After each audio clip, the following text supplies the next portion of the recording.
नमस्कार दोस्तों, दैनिक रोजगार समाचार पेपर की इजारा फटाफट बड़ी खबरों में आपका स्वागत है।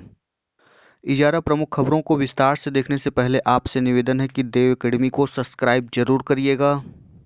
वीडियो अच्छा लगे तो लाइक, शेयर, कमेंट करना ना भूलिएगा मित्रों।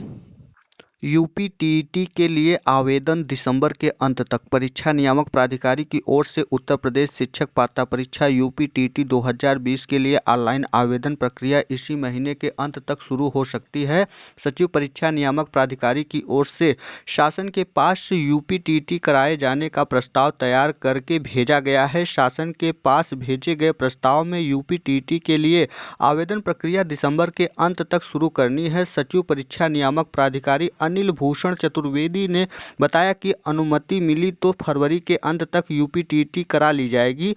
एनसीटी की ओर से एक बार टीईटी पास कर लेने के बाद उसे हमेशा मान्य होने के नियम को लेकर अभी तक कोई निर्णय नहीं होने से यूपी टीईटी पर निर्णय में देरी हो सकती है। बदलाव, शिक्षकों का अंतर जनपदीय तबादला 3 नहीं 5 साल में होगा। शिक्षकों को 1 नहीं 2 साल की सेवा पर तबादले का लाभ। हाई कोर्ट के आदेश के क्रम में मूल शासनादेश की शर्तों में संशोधन।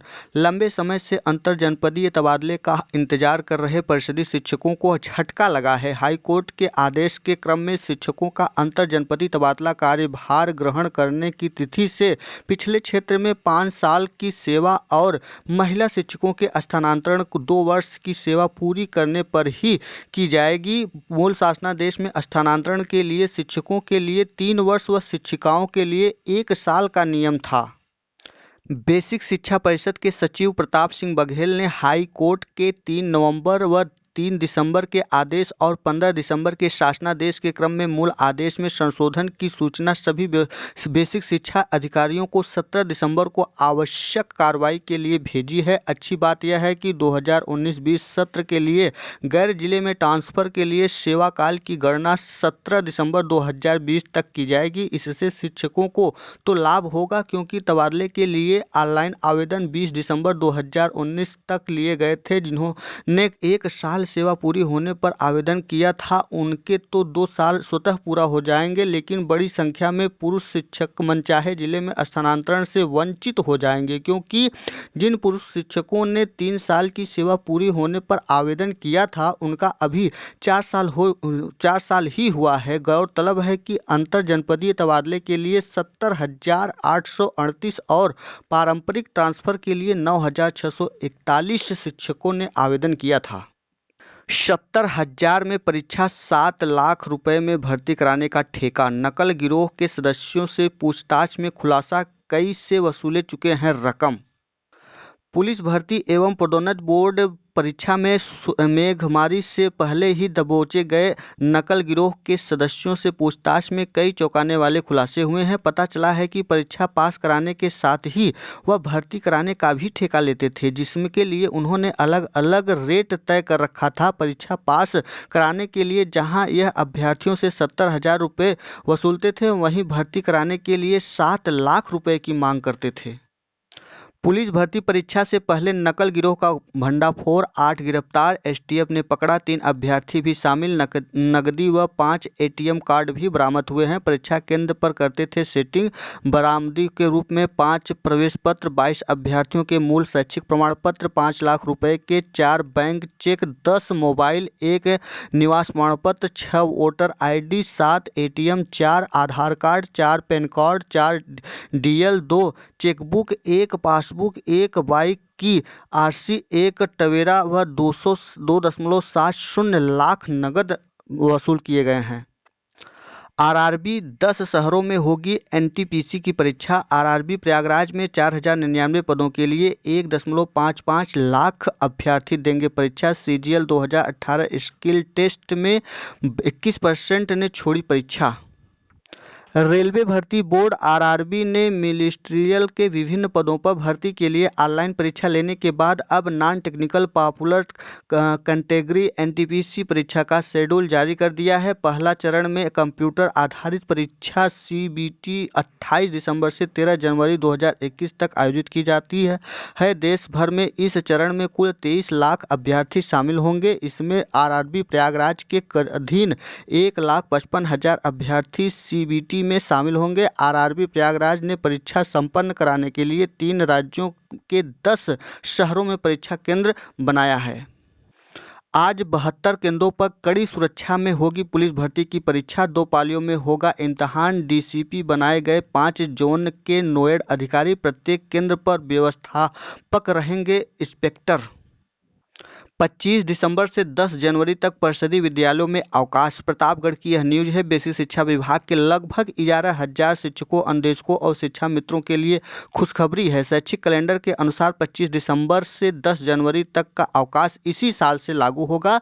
जिले के प्राइमरी और मिडिल स्कूल 25 दिसंबर से बंद होंगे। बेसिक शिक्षा विभाग ने शिक्षा सत्र के प्रारंभ में शैक्षिक कैलेंडर जारी कर 25 दिसंबर से 10 जनवरी तक शीतकालीन अवकाश घोषित किया है। हालांकि 15 दिन के अवकाश को मई में जोड़ा गया है। शैक्षिक कैलेंडर में अवकाश घोषित होने के बाद भी शिक्षकों में यह भ्रम की स्थिति थी कि यह अवकाश अगले शिक्षा सत्र के लिए है, जबकि इन दिनों बच्चों के लिए स्कूल पूरी तरह बंद है। मगर शिक्षक, शिक्षिकाओं, अन्वेषकों और शिक्षा मित्रों की उपस्थिति अनिवार्य की गई है। बीएससी अशोक कुमार सिंह ने बताया कि अवकाश की यह तालिका इसी वर्ष से लागू होगी, इसलिए 25 दिसंबर से 10 जनवरी तक सभी विद्यालय बंद रहेंगे।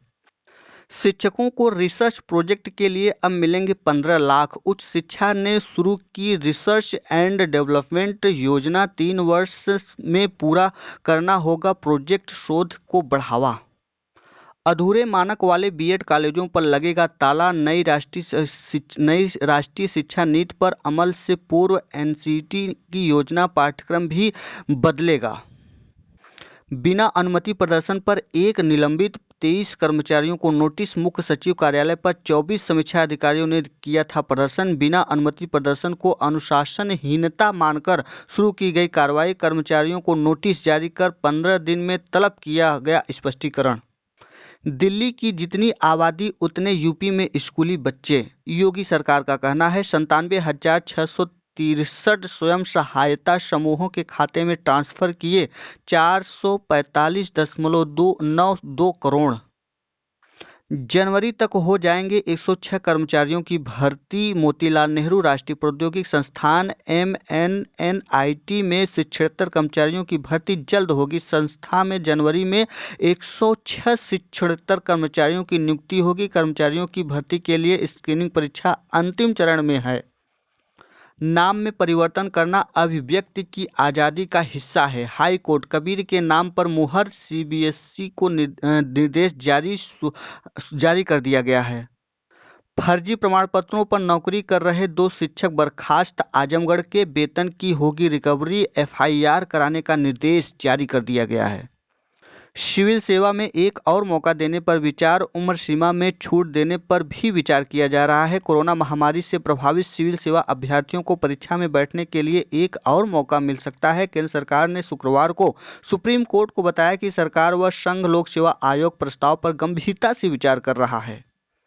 परिषदीय विद्यालयों में 69,000 शिक्षक भर्ती प्रक्रिया से वंचित रहे अभ्यर्थियों ने शुक्रवार को एक बार फिर निशांतगंज स्थित निदेशालय का घेराव किया। पिछले 3 दिनों से अभ्यर्थियों को NCERT में दूर रखा गया था। पुलिसकर्मियों ने उन्हें हटाने के लिए काफ़ी मशक्कत की, पर वह नहीं माने। देर शाम पुलिस ने उन्हें इको गार्डन छोड़ दिया है।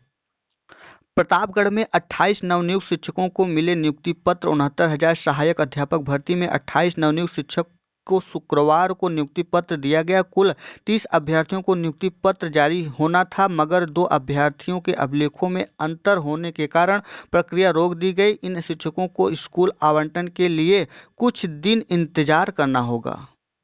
सादात में नवनियुक्त शिक्षकों को दी जा रही कक्षा संचालन की जानकारी। जिले के बेसिक स्कूलों में नवनियुक्त सहायक शिक्षकों के छठे बैच का 2 दिवसीय उन्मुखीकरण परीक्षण शुक्रवार को डाइट सैदपुर में शुरू हुआ। प्रशिक्षण में कुल 100 शिक्षकों को 25-25 के 4 बैचों में बांटकर प्रशिक्षण किया जा रहा है। इसका उद्घाटन करते हुए डाइट के उप शिक्षा निदेशक सोमारू प्रधान ने कहा कि नवनियुक्त शिक्षकों को 2 दिवसीय उन्मुखीकरण प्रशिक्षण के माध्यम से उपचारात्मक शिक्षण के दौरान कक्षा संचालन, आदर्श विद्यालय की संकल्पना, पाठ योजना निर्माण, शिक्षकों की भूमिका, सामुदायिक और समावेशी शिक्षा जैसी महत्वपूर्ण विषयों की जानकारी दी जा रही है। अभिभावकों को दीक्षा ऐप अपलोड कराएंगे नए शिक्षक। बेसिक शिक्षा परिषद में नवनियुक्त शिक्षक प्रतिदिन 20-20 अभिभावकों के मोबाइल में दीक्षा ऐप अपलोड कराएंगे। ऐप अपलोड करने के बाद अभिभावक का नाम, पता और मोबाइल नंबर की सूची बीएसए कार्यालय को उपलब्ध कराएंगे। शुक्रवार को एक जिम्मेदारी बीएसए प्रवीण कुमार तिवारी ने दी। माध्यमिक शिक्षा परिषद की स्थापना के 100 वर्ष पूर्ण होने पर मनाया जाएगा शताब्दी समारोह। समारोह का शुभारंभ प्रयागराज में व समापन कार्यक्रम लखनऊ में होगा। शताब्दी समारोह के लिए लोगो एवं शताब्दी गीत के चयन को जनवरी में प्रतियोगिता का होगा आयोजन। डॉक्टर दिनेश शर्मा का ये कहना है। ये था आज का दैनिक रोजगार समाचार पेपर की इजारा फटाफट बड़ी खबरें। वीडियो अच्छा लगा हो तो देव एकेडमी को सब्सक्राइब, लाइक, शेयर, कमेंट करना ना भूलिएगा। दोस्तों, वीडियो में अंत तक बने रहने के लिए बहुत बहुत धन्यवाद। फिर मिलते हैं एक नई सूचना के साथ, तब तक के लिए नमस्कार।